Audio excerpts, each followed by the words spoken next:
आज हमारे साथ एक युवा किसान है जिन्होंने कि वृहद पैमाने पर जो है मछली पालन की जो है ये शुरुआत करके एक लंबा चौड़ा फार्म पे ये मछली पालन कर रहे हैं।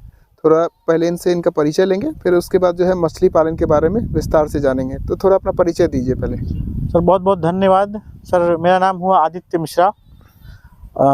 मैं भागलपुर ज़िले की केरिया पंचायत है, वहीं से बिलोंग करता हूं और हमारा यहीं पे 22 एकड़ का सर फार्म हाउस है। इसी में सर मेरे 15 पुखर हैं एक ही जगह पर, और इसी पर सर मैं सारे वैरायटी की मछलियों का पालन करता हूं। और सर मैं पिछले 4-5 सालों से फिशरीज से जुड़ा हुआ हूं। अच्छा, तो मतलब जैसे कि आपके पास और भी ऑप्शंस हो सकते होंगे, लेकिन आपने मछली पालन का ही चुनाव क्यों किया इसमें? एक्चुअली सर हमारे घर के कुछ मेंबर भी लोग थे जो फिशरीज से पहले जुड़े हुए थे, और हमको जहाँ तक देखकर समझ में आ रहा था कि बहुत कम स्पेस में, बहुत कम जगह में आप अच्छा अर्निंग कर सकते हैं फिशरीज से। अच्छा, तो ये मतलब कहीं से आपने आइडिया लिया इसके बारे में? जी, इसका सर मैंने अनेकों जगह से ट्रेनिंग किया हुआ है, पटना से, कलकत्ता से। तो अब जो है हम थोड़ा आराम से भी जानना चाहेंगे कि इसकी शुरुआत से लेकर बाजार तक की जो प्रक्रिया है जी, वो, और लागत, इसके बारे में हम सीरियली कुछ जो है आपसे बातें करेंगे, ताकि जो है शुरू से अंत तक जो है लोगों को आइडिया लग सके। जो लोग जो है नया बिजनेस इससे संबंधित करना चाहते हैं वो इसमें आ सकते हैं। स्पेशली यूथ्स के बारे में, जो कि आजकल के जो युवक हैं, जो युवा पीढ़ी है, वो खेती बाड़ी से या इस तरह के कार्य से दूर हो रही है। तो वो कन्वर्ट जो है, आपको अगर सब कुछ है, ज़मीन है, तो उनको वापस लाना जो है हमारा जो है मेन मकसद है। तो ये जो है हम आपसे कुछ बातें पूछेंगे, जैसे कि कितनी ज़मीन पर ये टोटल आप जो है मछली पालन करते हैं? ये सर ये एक पूरा 22 एकड़ का एक फार्म हाउस है, जिस पे सर 15 पुखर हैं। 15 पुखर में आप इस बार अभी जो है वर्तमान में मछली पालन कर रहे हैं? जी, वर्तमान में अभी तो सारा जगह का हार्वेस्टिंग हो गया, सारे जगह से मछली निकल गया। कुछ देसला प्रजाति का बचा हुआ होगा मछली। तो कौन कौन से ब्रीड का जो मछली पालते हैं आप? हमारा यहाँ पे स्पेशली पंगासियस जो सिलहन जिसको कहा जाता है। अच्छा, पंगास। हाँ, उसका उत्पाद किया जाता है, क्योंकि वो उसका सेल करने में कहीं कोई कठिनाई नहीं होती है। अच्छा, अगर बात करें ये जो जिस तरह से आपने जो ये पोखर बनवाया हुआ है, इसकी जो गहराई होगी, ये सब के बारे में थोड़ा सा विस्तार से बताइए कि इसकी गहराई वगैरह कितनी होनी चाहिए? ये गहराई 8 फीट होनी चाहिए, 8 फीट ही है। 8 फीट जो है ये गहरा होना चाहिए। उसमें फिर पानी कितना डालते हैं? 5 फीट। 5 फीट का पानी वो तो सारी मछलियों के लिए अलग अलग होता है या फिर सबके लिए लगभग सेम? हाँ, अलग अलग भी माना जा सकता है, क्योंकि पानी बहुत ज़्यादा भी नहीं रखना चाहिए, क्योंकि जो सूर्य का जो धूप है वो नीचे तक जाए। अच्छा अच्छा, तो अच्छा होता है फिर मछलियों के लिए। और ये पोखर बनाने के टाइम में अगर कोई नए लोग पोखर बना रहे हैं तो उसमें क्या क्या सावधानियां जो है बरतनी चाहिए? ऐसा किस तरह से? मतलब कि अगर गड्ढे के बारे में जैसे हमने बताया, या फिर मिट्टी के बारे में, ये सब भी कुछ ध्यान रखना चाहिए क्या, कि जिससे कि मछलियों को कोई प्रॉब्लम ना हो? देखिए, पहला साल जब आप पोखर कटाते हैं तो उस तरह से क्या कहते हैं, आपका ये प्रोडक्शन तो नहीं होगा, क्योंकि पोखर को तैयार होने में भी समय लगता है। अच्छा, तो ये पानी भी सूखता होगा ना फर्स्ट टाइम में? जी। अच्छा, ये बताइए कि ये जीरा या फिर बीज जिसको बोले, छोटी मछली जो आप लाते हैं जिससे तैयार होता है, तो ये कहाँ से आता है आपका? सर ऐसे तो कलकत्ता, बंगाल से क्या कहते हैं, सीड्स आता है। और हम लोग का अपना एक हैचरी भी है, एसएनडी फिश फार्म करके। अच्छा, एंड हैचरी है वो, हम लोग अपना प्रोडक्शन खुद से भी करते हैं। अच्छा, खुद से भी कर लेते जी। हैं। तो ये अगर देखा जाए तो प्रति एकड़ में लगभग कितना जीरा डालते हैं बीज? प्रति एकड़ में आप नॉर्मली 10 से 15 हज़ार डाल सकते हैं। 10 से 15 हज़ार जो है उसमें बीज। और रेहू डाल सकते हैं। सॉरी, ये सिलहन पंगास डाल सकते हैं। अच्छा, सिलहन पंगास डालते हैं। और ये जो है मतलब कि कितने दिन में मैच्योर हो जाता है? 6 मंथ, 6 महीने में? 6 महीने से 7 महीने में आपका। ये पंगास के बारे में? पंगास के बारे में बता रहे हैं, क्योंकि सर हमारा पंगास पे ही बेसिक होता है प्रोडक्शन, इसीलिए पंगास का ही बता रहे हैं। रेहू और कतल की बात की जाए जी, जिसको कि रेहू और कतला बोलते हैं, ये लगभग जो है कितने टाइम में तैयार हो जाता है? रेहू कतल का सर समय लगता है सर। आप अच्छे साइज अगर पाना चाहते हैं तो 1-2 साल लग जाता है। 2 साल लग जाएगा आराम, एक अच्छे से ब्रूडर का साइज बनने में। अच्छा, तो ये जैसा कि आपने पंगास के बारे में बताया, तो ये पंगास जो है मतलब 6 महीने में कितना साइज का हो जाता है? 1 केजी अप्रोक्स आ जाता है। और 6 महीने में उसका फूडिंग पे है सर। अगर अच्छा। कंटिन्यूअस कहीं फूडिंग बीच में ब्रेक नहीं किया जाए तो 6 मंथ में अच्छा हो जाएगा। तो फूडिंग कैसे करते हैं इसकी? इसका सर साइज पे अगर क्या कहते हैं, जीरा रहेगा, छोटा रहेगा अगर साइज मछली का तो 0.5 mm, 1 mm, 2 mm, 3 mm ऐसे करके साइज आता है आपका। अच्छा। इसका फ्लोटिंग फीड का। अच्छा। और उसमें प्रोटीन जो मात्रा रहना चाहिए वो साइज के हिसाब से मेंटेन किया हुआ रहता है। अच्छा, वो साइज के हिसाब और से छोटे में हम लोग मछली के साइज के 5% देते हैं।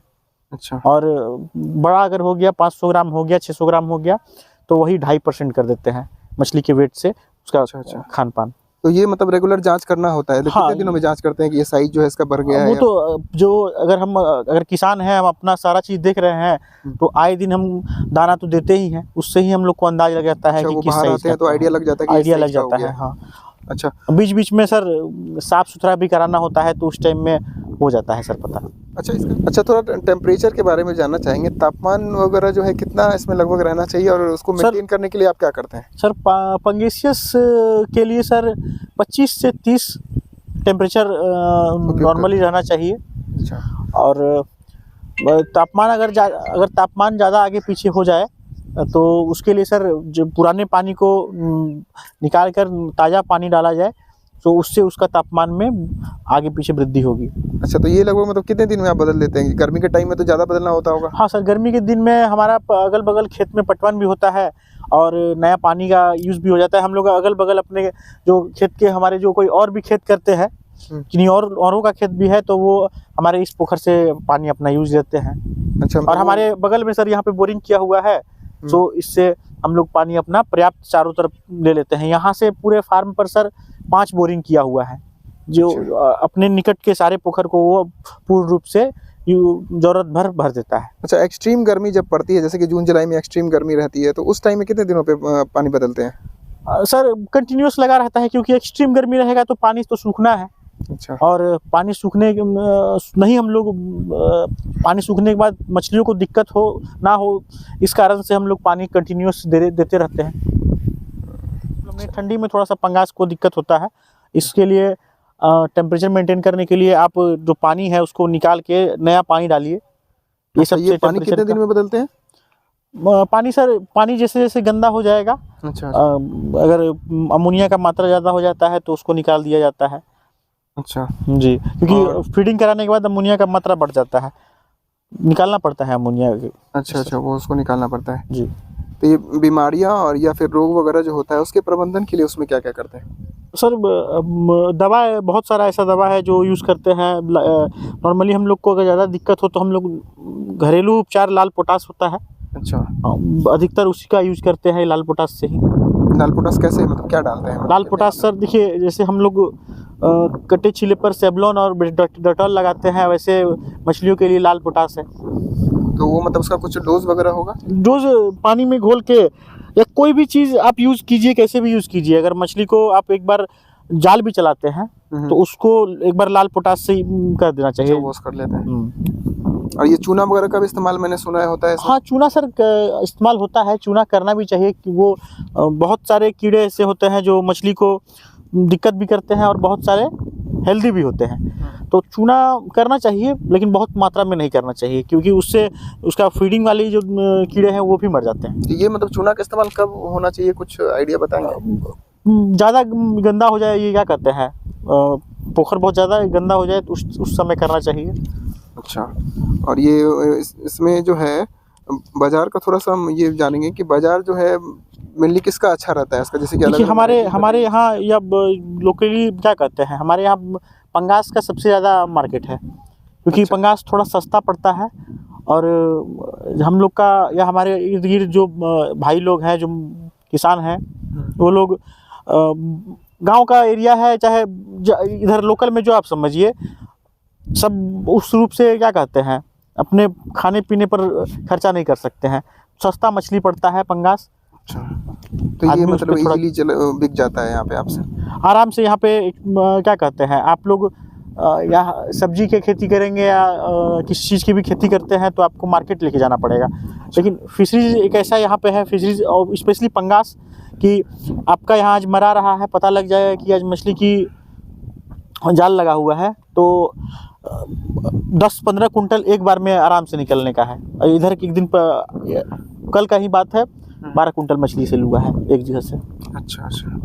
तो ये मतलब जो है ये मछली पालन जो आपने स्टार्ट किया था, तो उस टाइम में से लेकर अब तक में क्या क्या चुनौतियों का सामना करना पड़ा, ये जानने के लिए जो है मतलब बहुत सारे युवक होंगे जो अगर जानना चाहेंगे कि बहुत सारे मतलब जितने भी काम होते हैं अगर स्टार्टअप कर रहे हैं तो उसमें चुनौतियाँ रहती है, तो वो क्या चुनौतियाँ रहीं जो पहले से ही लोग जो है युवक लोग जो हों या फिर जो इस बिज़नेस में आना चाहें तो उसके लिए तैयार रहेंगे?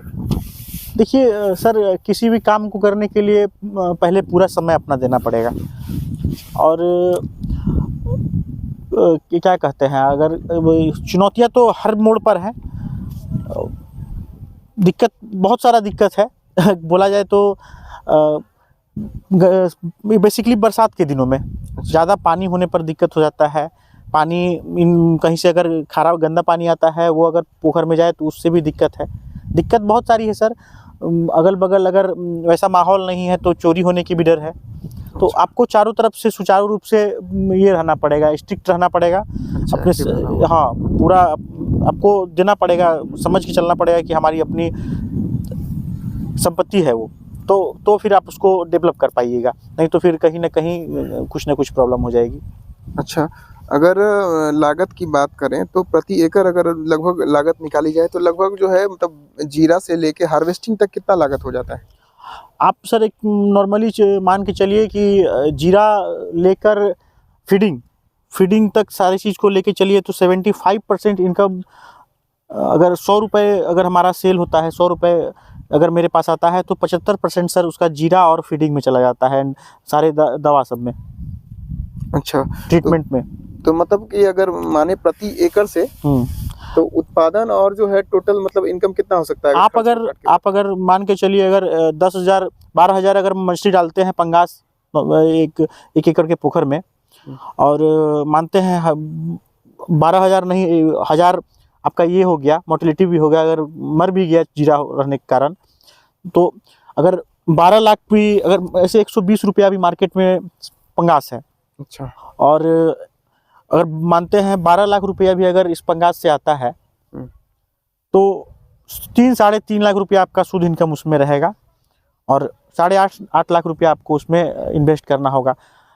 ये 6 महीना की खेती में अगर आप ज़्यादा मत रखिए, 10,000 बहुत ज़्यादा हो गया, 5,000 ही रखिए, 5,000 ही मछली का कीजिए, 3 लाख 3.5 लाख रुपया उसमें इन्वेस्ट कीजिए, 2 लाख रुपया जरूर उसमें कमाइएगा, 1.5 लाख रुपया जरूर कमाइएगा। जिस हिसाब से आपके पास कैपिटल है उस हिसाब से आप उसका प्रोडक्शन ले सकते हैं।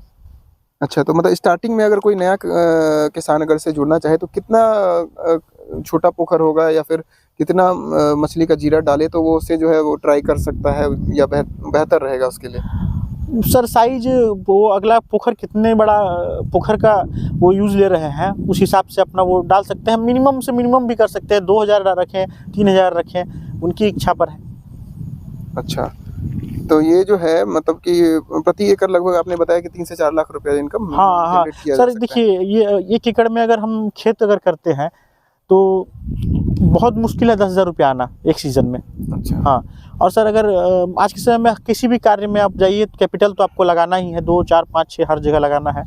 और बाहर जाके आप जो सर कंस्ट्रक्शन कीजिएगा, कॉन्ट्रैक्ट किसी का काम लीजिएगा, कहीं पेटी पे लीजिए, कहीं ये तो घर का चीज़ है।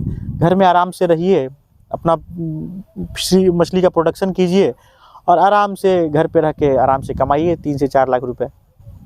अच्छा, एक बात आपसे और जानना चाहेंगे जो हम शायद भूल गए पूछना, कि ये जो जीरा डालते हैं ये किस समय में डालते हैं? कोई स्पेसिफिक मंथ होता है या फिर? सर ये हम लोग, सर ये जैसे ठंडी खत्म हो जाएगी ना सर, तो इसके स्टार्टिंग में डाल दिया जाएगा और 6-7 महीना के बाद इसको आराम से निकाल लिया जाएगा। 6-7 महीने के बाद फिर उसके बाद जो आपका 4-5 महीने का जो साइकिल बचेगा उसमें क्या सर? इस 4-5 महीना की जो साइकिल है वो ठंडा थोड़ा पड़ जाता है। अच्छा, और हम नॉर्मली सजेस्ट यही करेंगे कि ठंडी के दिनों में पंगास का नहीं किया जाए। तो इस 4-5 महीने में आप और भी कुछ करते हैं? और सर रेहू कातल आप रख सकते हैं सर, रेहू कातल है वो मतलब जैसे कि आपने बताया कि 1 एकड़ की बात हमने की, तो उसमें अगर सारा हार्वेस्ट हो गया है अभी आपका पंगास का जी, तो जो रेहू कातल है वो कितना इनकम दे सकता है, या वो कब उसका बीज कब डालते हैं, साथ में ही डालते हैं या फिर अलग अलग? सर हम लोग साथ में भी डाल देते हैं। जैसे हमारे पोखर में है रेहू कातल, पंगास साथ में है। पंगास सारा आज अभी के समय में मार लिया गया और रेहू कातल को छोड़ दिया गया।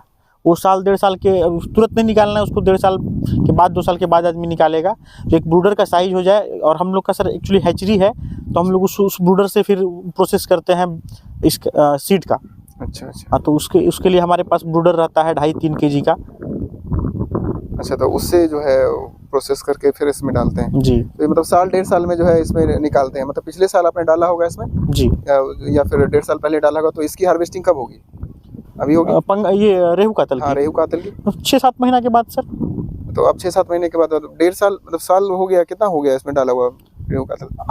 हम जो एक जगह पे डाले हुए हैं पंगास के साथ रेहू कातल भी डाले हुए हैं। अच्छा। पंगास सर वो फीडिंग करा के अभी कल की ही डेट में लास्ट वहाँ पे ख़त्म हुआ पंगास। अच्छा वहाँ पे साथ में ही डाला गया था रेहू कातल। अच्छा वो सर 1/2 kg का साइज है। अच्छा। वो तो अभी 6 महीना हुआ है डालने से। अच्छा। और 1 साल 1.5 साल तक उसको उसमें रखा जाएगा, क्योंकि 2.5-3 kg का अगर जब तक हमारा नहीं होता है हम लोग नहीं सेल करते हैं। अच्छा, 2.5-3 kg में हाँ। उसका रेट क्या मिल जाता है? उसका अच्छा रेट मिलता है सर। रेहू का 250 रुपया, 300 रुपया, 350 रुपया। बंगाल से जो रेहू कातल आते हैं उसका अलग रेट रहता है। यहाँ लोकल में जो मछली पाए जाते हैं रेहू कातल, उसका एक अलग रेट रहता है सर।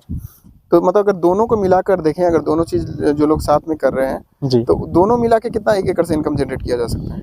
देखिए सर, अगर रेहू कातल और पंगास आप दोनों साथ में डालते हैं तो आप समझ लीजिए पंगास आप डाले हुए हैं और रेहू कातल भी डाले हुए हैं। पंगास आपका 6 महीना में निकल गया और साथ में जो रेहू कातल है डाला हुआ, वो समझिए आपके लिए एक सर बोनस हो गया। वो उसके लिए आप एक्स्ट्रा कोई फीडिंग आप करा नहीं रहे हैं।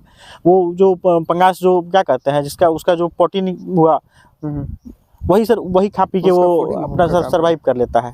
तो मतलब दोनों मिला के अगर इनकम की बात करें तो प्रति एकड़ में कितना हो प्रति एकड़ में सर जैसे हमारा अभी उसमें सर 10 कुंटल है सकता है? अच्छा रेहू कातल। वो अगर उस टाइम में बिकेगा तो आराम से सर दे देगा हम मुझे 2.5-3 लाख रुपया उस टाइम में भी दे देगा इनकम। तो उसमें से अगर हम निकालेंगे जो आपका जो खर्च लगा होगा उसमें बीज डालने खर्च में क्या, रेहू कातल में सर बहुत खर्चा नहीं होता है, क्योंकि अच्छा। वो सर देसी प्रजाति है, उसमें बहुत ज़्यादा किसी चीज़ का अटैक नहीं होता है। अच्छा, तो मतलब 6 लाख के रुपए के आसपास में इनकम हाँ हाँ सर, आराम से आराम से 6 लाख रुपए जी। का मार्केटिंग जो है आराम से, मतलब शुद्ध आय जिसको बोलते हैं हाँ वो हो शुद्ध जाता है आय। 1 हाँ, एकड़ से। इन्वेस्टमेंट मान के चलिए अगर 7-8 लाख रुपए है तो इनकम भी उसमें 6 लाख रुपया है। साथ में आप अगर रेहू कातल अगर रखते हैं तो अच्छा, तो मतलब ये 1 साल का इनकम हो गया। तो ये हर साल जो है सर repeat आप कर रेहू आपका सीलहन का तो 6 ही महीने का ये हो गया इनकम। सकते हैं। हाँ, और उसमें जो अटैच सर देसला मछली है वो आपका साल 1.5 साल। दोनों मिला के अगर साइकिल की बात करें तो साल का 1 1 साल मान के चलिए सर ओवरऑल सारा। चलिए, बहुत बहुत धन्यवाद।